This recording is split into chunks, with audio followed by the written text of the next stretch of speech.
Hello, my name is Marvin. Today let's talk a little bit about Star Wars, inspired by Red Letter Media's Return of the Jedi Commentary Track, which asked the question, should rescuing Han and this whole Jabba business have been its own separate movie? I say yes, it makes more sense. The movie should be its own standalone feature, and it should have been released a couple of years after Return of the Jedi had been released to keep the serious tone of The Empire Strikes Back. And it's about 30 minutes of screen time that is dedicated not to Luke and Vader, and I think the whole story of Return of the Jedi should be about Luke and Vader primarily, and that means take it out from the movie.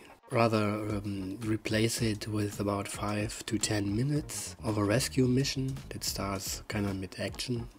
Make Jabba the Hutt a man. All those puppets, I mean, in itself it's a great story. Using puppets is part of the fun, but it also takes away from the serious tone, which should be as serious as the one in The Empire Strikes Back. Jabba the Hutt should only be mentioned.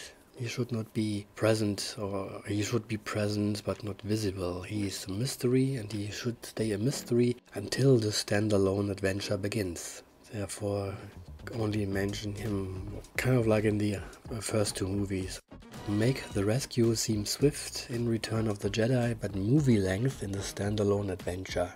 Because you want to get quickly into the action and quickly get Han Solo out to get this setup from The Empire Strikes Back out of the way as fast as possible. The same, by the way, goes for the love story, which kind of has ended in The Empire Strikes Back when Leia admits her love to Han Solo, and Han Solo requites it in a sense.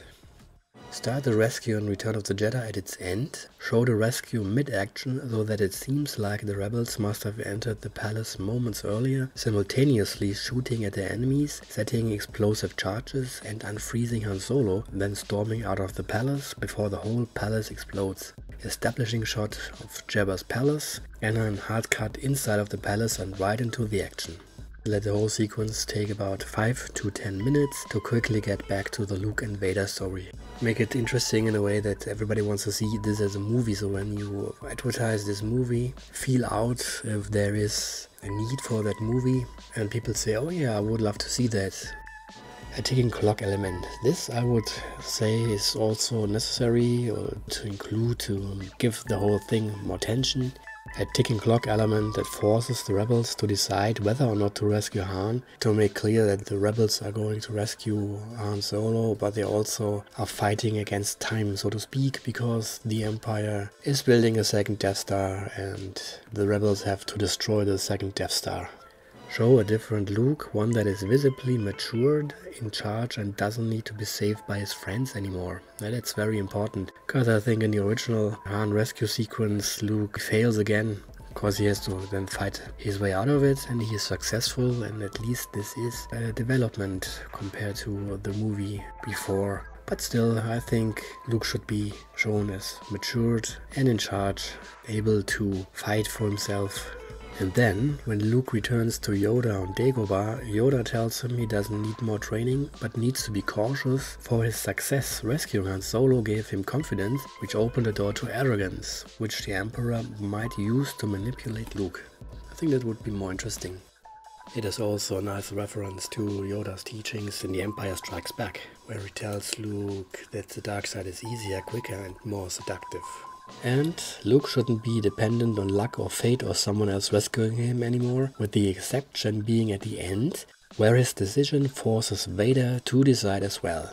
Vader has to decide between saving his son or letting the Emperor kill his son. Then Mike's suggestion... Yeah, give Han and Leia something more appropriate to do. There's no romance between them in this movie at all, whatsoever. They left each other. It was this very emotional scene. Yeah. And then when she gets him again, it's just like, oh, hi, friend. Yeah. Let's get out of here. Yeah. There's no, they needed, maybe they shot something, but they needed a scene on the Rebel cruiser where they kind of catch up. Some sort of character interaction. Yes, and also use this scene to end their relationship arc, to give as much room as possible to Luke and Vader.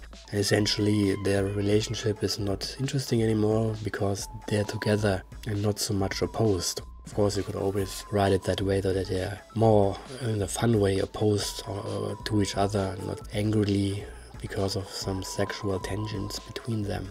But the point is that their character arc is over, there's not much to do anymore, so get this out of the way as well in the first 10 to 15 minutes, so that the real story, which is Luke and Vader's story, can commence and can be focused on and can really be fleshed out. You have a lot of setups in The Empire Strikes Back, and I have to revisit Empire Strikes Back to find all of them. One of them is when Luke says in Return of the Jedi, "You couldn't kill me." Luke actually says, "That was why you couldn't destroy me? That's why you won't bring me to your Emperor now?" You kind of have to guess what he means, and I think this payoff should be clearer. Then an alternative storyline, and this alternative storyline is that Luke went back to Dagobah to commune with Yoda, to heal his wounds and cope with his trauma, fighting Vader and losing his hand. And as he is on Dagobah, the other rebels go to Tatooine to free Han Solo. Vader struggles with his inner conflicts, and he and Luke communicate telepathically, as we have already seen it in The Empire Strikes Back. Luke senses the good in Vader, and this should be like a dream sequence similar to the one in The Empire Strikes Back, where Luke meets Vader in the dark side cave. So that we have not random communication, but one longer sequence, couple of minutes, 5 to 10 maybe, where we see glimpses of the conflict, and where we also see that Vader actually wasn't able to kill Luke. That would be really interesting to see. But it's not Luke encountering himself in a simulation or something like this. It's more like Luke and Vader are in a dream space together, where they are communicating but in the language of a dream without dialogue, or if dialogue, certain words or phrases which connect back to The Empire Strikes Back.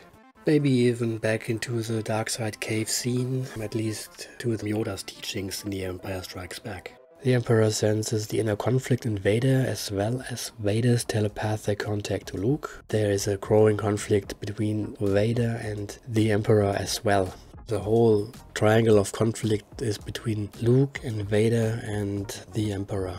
And the other characters are involved in these conflicts, but they are not primary characters but secondary characters, who then have to be written in a way that they also reflect the conflicts.